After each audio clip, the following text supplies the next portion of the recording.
안녕하세요. 로맨티스트의 신동희 변호사. 김장천 변호사입니다. 자, 오늘은 김 변호사님과 급발진 사고 관련된 네. 이야기를 먼저 해보려고 합니다. 최근에 영상 보니까 차가 갑자기 급발진해가지고 막 도로 위에 나르던데. 날랐어요? 네, 날라가지고 그냥 쾅 박더라고요. 이게 좀 문제가 좀 되고 있는데 먼저 우리 영상을 시청하시고 있는 분들을 위해서 급발진 사고가 뭔지 정리를 좀 해주실까요? 급발진 사고는 말 그대로 내가 엑셀을 밟지 않았는데 스로틀이 끝까지 당겨져서 풀 엑셀을 밟은 것처럼 차가 급하게 확 나가는 것을 급발진 사고라고 하죠.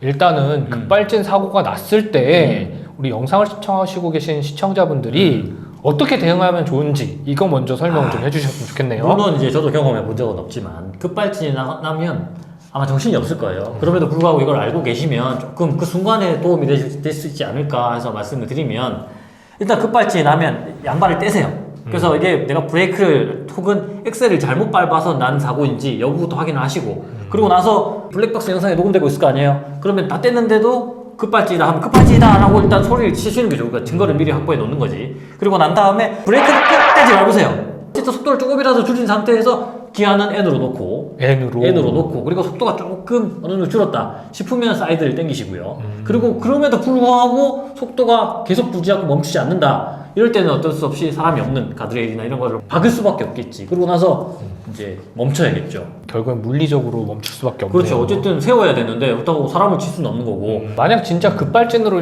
인한 사고라고 하면 그 당사자는 너무도 억울한 상황에 놓일 것 같은데요.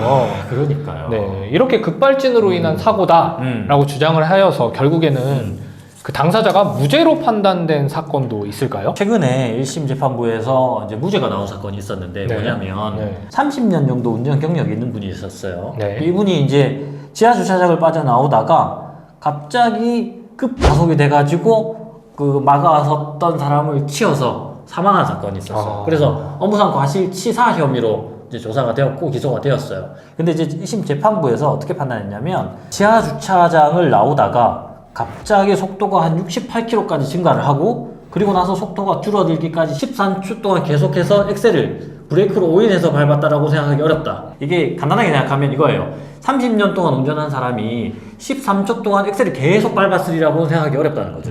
그러니까 이 사람의 과실이 아니고 이거는 제조사의 과실이 있는 것으로 보인다 라는 측면에서 1심에서 무죄가 나왔던 거예요. 근데 형사에서 일단 1심에서 무죄가 나왔으니까 그러면 이게 곧바로 제조사의 책임으로 인정될 수 있을 것이냐, 이건 또 별개의 문제라고 생각할 수도 있어요. 형사에서 무죄가 나온 것은 민사에서 굉장히 유력한 증거로 쓰입니다. 하지만 형사의 인과관계 입증과 민사의 인과관계 입증은 조금 다릅니다. 그래서 반드시 이 사람이 무죄가 나왔기 때문에 제조사의 과실이 있다, 제조사 때문에 급발진이 일어났다 라고 민사에서 판단하기는 또 쉽지 않을 수도 있어요.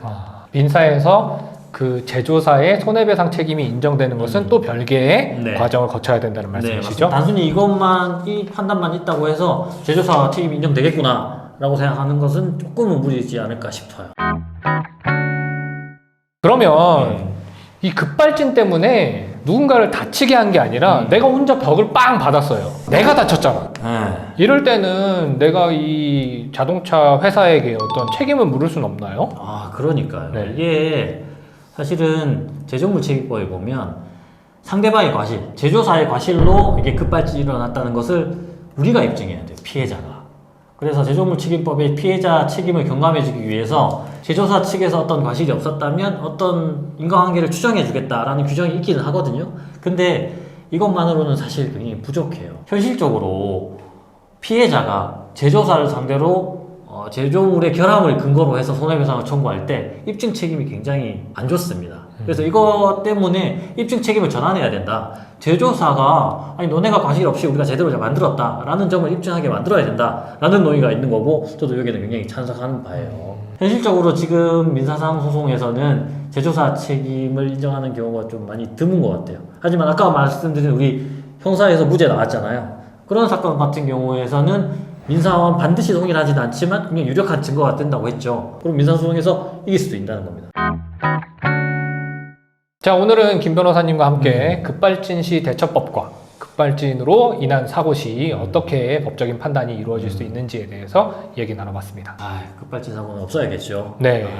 이게 좀 기술적 결함으로 인해서 인명피해가 일어나는 일이 없었으면 좋겠습니다. 네, 맞습니다. 오늘은 여기까지 말씀 나누겠습니다. 감사합니다. 감사합니다.